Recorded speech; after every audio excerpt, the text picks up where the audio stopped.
కాదు సార్, ఇందాక ఫస్ట్ నుంచి మీరు నైజాం ఒకటి చెప్తాను సార్ దీనికి. నిజంగా మాకు ఇప్పుడు ఒక సినిమా తీస్తున్నామండి, లాసు లాభం పడుతున్నాం, ఏంటో లెక్కలేసుకోవాలి, డిస్ట్రిబ్యూషన్, ఓన్ డిస్ట్రిబ్యూషన్ చేయాలి. ఆ సినిమా బాగుంటే అన్ని బాగుంటాయి, లేకపోతే ఇది ఇది అదే మోడల్లో మా రాజుగారు చేసేవాళ్ళండి. ఆయన ఆయన వాళ్ళ ఆయన చేశాడండి ఒక దీనిలో సినిమాని కొనేవాళ్ళు, ఎన్ఆర్ఐ కొనేవాళ్ళు, ఇది ఇది కళామ తల్లికి మన సినిమా రంగానికి ఆయన నిజంగా డెఫినెట్ గా ఆయన ఆయన ఆయన కాంట్రిబ్యూషన్ ఆయన చేశారు. ఆ ఆఫీస్ చేసింది ఏది ఆ పాత దీనిలో. పక్కన ఆయన ఏంటండి, అసలు ఏమన్నా సంబంధం ఉందా? నువ్వు స్క్రీన్ల మీద స్క్రీన్లు పెంచుకుంటా వెళ్ళి 250 230 పెంచేసుకో నువ్వు. నువ్వు వచ్చిన డబ్బు అంతా లోపలేసేసుకో. ఇప్పుడేంటి అక్కడ కూర్చుని ఆ చైర్లో కూర్చుని ఇదేంటి ఇది అన్యాయం జరుగుతుంది, సింగిల్ స్క్రీన్ అన్యాయం అవుతుందని మాట్లాడతా. ఆయనకు ఉందండి ఆ అర్హత, ఆయనకు ఉంది మాట్లాడటానికి. ఎందుకంటే వాళ్ళు కొన్నారు.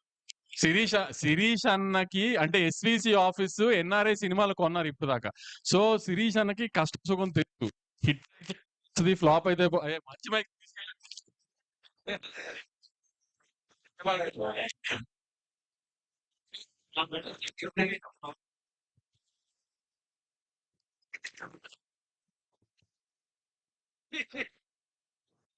శిరీష్ అన్నకి ఆ కష్టం తెలుసు.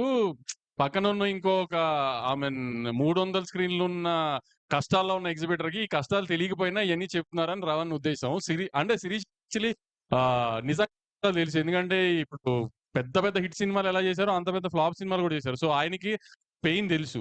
సో ఆయన బ్యాలెన్స్ అవుట్ చేస్తానికి ట్రై, కానీ ఆయన మరి ఎందుకు నిన్నంత ఆమె అవసరం లేని నిన్న కూర్చుని మాట్లాడితే అయిపోయేదానికి అదంత జరిగింది. ప్లస్ మీరు చిత్రాజ్ గారు చేశారు, ఎందుకు మళ్ళీ ఇటు వైజాగ్ మారాల్సి వస్తుందంటే ఏంటి రోజు ఒకటే రెస్టారెంట్ లో తినాం కదా, అప్పుడప్పుడు మారుతాం కదా. అలానే మూడు వచ్చింది, మారాలనిపించింది, మారాను అంతే. అది మీరు రాజుగారిని శిరీష్ అన్నని అడగాలి, అది నాకు తెలియదు కదా.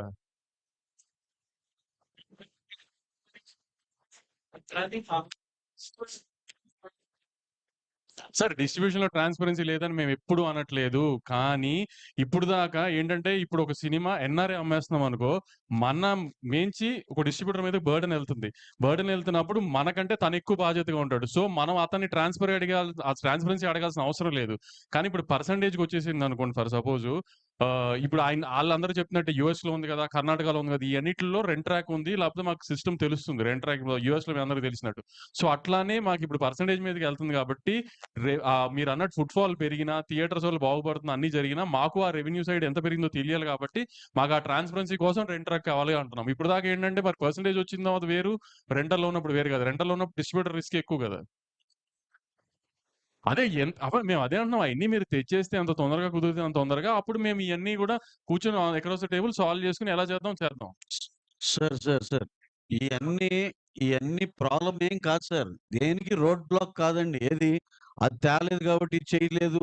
ఈ రోడ్ బ్లాక్లు కాదండి, which is pretty much achievable. Definite గా ఒక టైం ఫ్రేమ్ లో ఆ థియేటర్ లో ఆ ఫెసిలిటీ పెట్టుకోవచ్చు.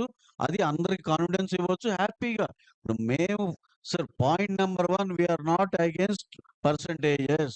కాకపోతే కొన్ని చేసుకుంటే అవి ఎఫెక్టివ్ గా ఆ సిస్టమ్ రన్ అవుద్ది. అంతేగాని యూనిలేటరల్ గా సాయంత్రం రేపు పొద్దునేకి లేకపోతే ఈ నెలాఖరు చేసేయాలి, అది తప్పు. అలాగే ఈ ప్రాసెస్ లో ఉన్న సినిమాలన్నీ బయటికి రావాలి. ఈ లోపల అది దానికి అప్లై అవ్వదు. ఏ గవర్నమెంట్ జీవోల్లో కానీ అన్నిట్లో కూడా ఉంటాయి కదా సార్. ఏదన్నా ఇప్పుడు ఈ రన్నింగ్ లో ఉన్న దానికి అప్లికబుల్ కాదు, పలానా డేట్ నుంచి అప్లికబుల్, ప్రతి దాంట్లో ఉండేదే.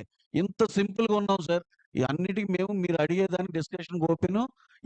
ఇలాంటి సిస్టమ్ ఇవన్నీ కూడా మీ సైడ్ నుంచి ఇవ్వండి, మా సైడ్ నుంచి ఇది